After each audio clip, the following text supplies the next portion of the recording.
aflăm în incinta Clinicii de Chirurgie Oromaxilofacială din Timișoara, unde desfășoară activitatea mai multe discipline din cadrul Facultății de Medicină Dentară a Universității de Medicină și Farmacie Victor Babeș din Timișoara.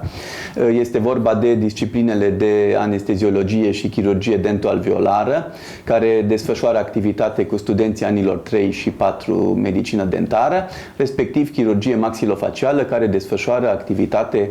cu studenții din anii 5 și 6, studenți din ani terminali. Dacă m-ați întreba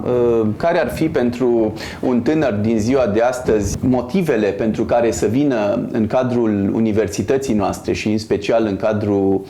Facultății de Medicină Dentară, mi-ar fi poate greu să le ordonez. Totuși, aș merge pe câteva idei, unele legate de istoricul și prestigiul instituției, iar altele legate de ceea ce poate să facă un tânăr în ziua de astăzi, cum poate să-și asigure un viitor cât mai bun, un viitor pe care practic și-l dorește toată lumea. Din punct de vedere al universității, vă aflați, după cum probabil bine știți, într-o universitate cu mare tradiție și recunoaștere în România, care are numeroase personalități medicale și științifice cu recunoaștere internă și internațională în multe dintre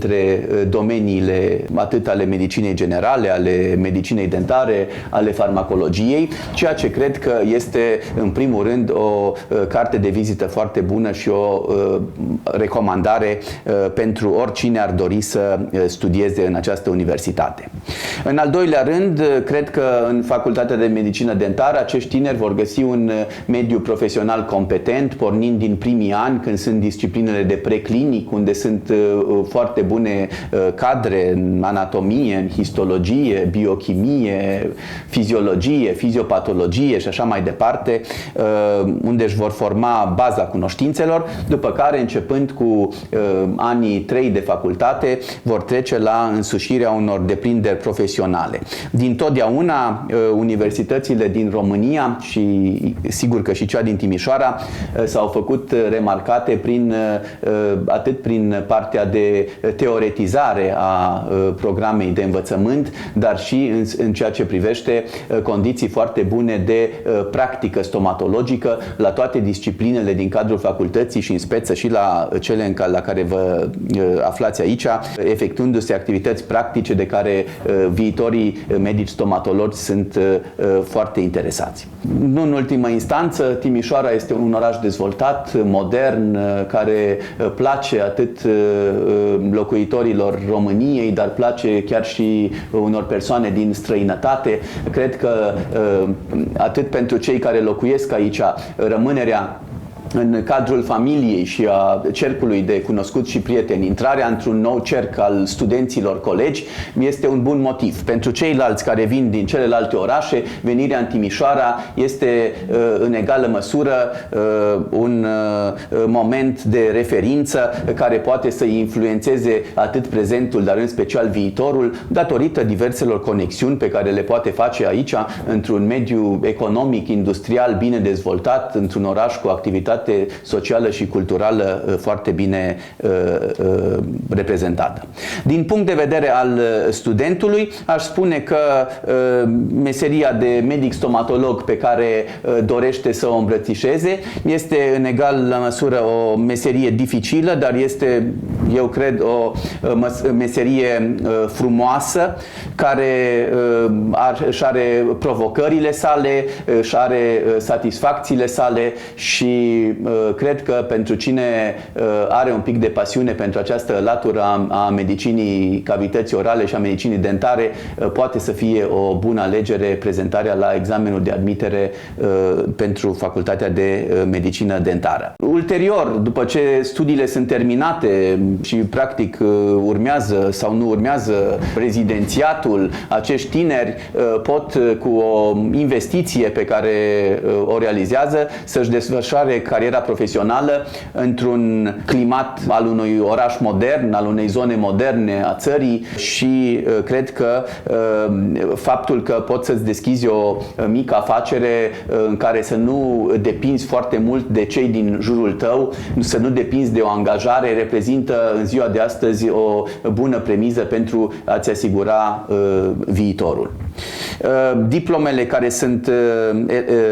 eliberate de Universitatea de Medicină și Farmacie, de Facultatea de Medicină Dentară, sunt diplome recunoscute intern și în special internațional. Există deja o tradiție de zeci de ani a unor absolvenți români și străini care au învățat în această facultate, care la ora actuală sunt persoane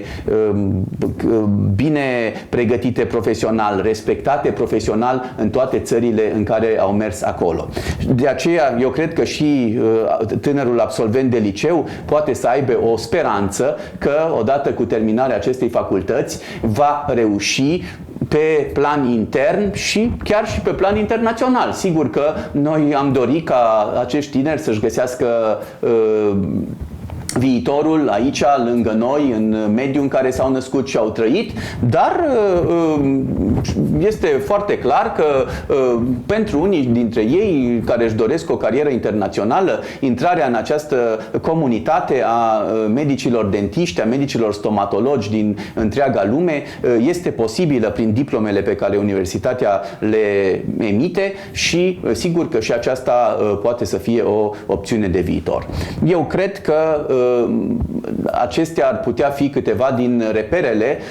la care ar trebui să reflecteze foarte serios un tânăr în momentul când decide să intre pe băncile facultății noastre și eu le recomand tinerilor din toată inima să facă acest lucru, pentru că nu cred că vor avea ulterior regrete asupra carierei pe care și-au ales-o. Am avut tangență într-un cabinet dentar la prietenii mei. Mi-a plăcut foarte mult. Am văzut că este o meserie ușoară, este o meserie frumoasă pentru o doamnă. Putem ca să ne facem orarul corespunzător, nu trebuie să fim așa de mult în gărzi. Pentru cei care doresc să-și facă și familie, cred că este o carieră frumoasă în care poți să combini și cariera și familia. O altă modalitate este o modalitate în care poți ca să-ți deschizi un cabinet al tău privat sau să lucrezi împreună cu un asociat. Dacă nu îți place, atunci poți ca să lucrezi la o clinică, poate este mult mai complexă, mai amplă. Un alt criteriu care este destul de principal, eu cred că caria dentară este o boală cronică care avansează și întotdeauna va exista caria dentară,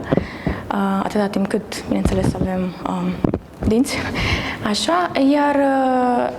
tot în această categorie intră și bolile paradontale. Am văzut că avansează foarte mult bolile paradontale și atât între genul masculin cât și feminin și cred că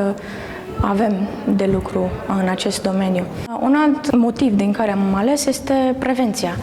Am văzut că nu se accentuează foarte mult pe prevenție. Deși poate în Occident se accentuează foarte mult, noi putem ca să implementăm mai mult prevenția. Spălatul pe dinți, regulamentar, folosirea dentare, apa de gură și toate cele. Iar alte lucruri, eu cred că este un mediu frumos, plăcut, în care nu este așa de invaziv, cu toate că unele proceduri sunt mai invazive, dar nu sunt ca și la medicina generală. Am ales Facultatea Medicină Dentară Victor Babeș, deoarece sunt din Timișoara. Prietenii mei au terminat aici și mi-a sugerat, este o facultate bună, cu un prestigiu și încurajez pe toți cei care doresc și, bineînțeles, au manualitate și le place această meserie să vină să o facă. Unul dintre marile avantaje ar fi ale facultății de stomatologie în general, că oferă dreptul absolvenților de a practica efectiv după absolvirea facultăților meseria aceasta. care este o combinație între multă știință, multă tehnică, dar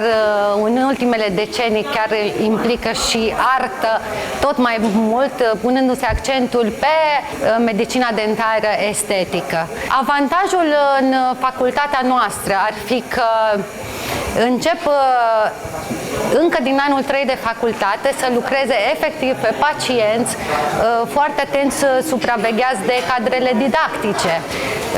care consider că este un mare avantaj, având timp până în anul 6 să aibă o mare experiență clinică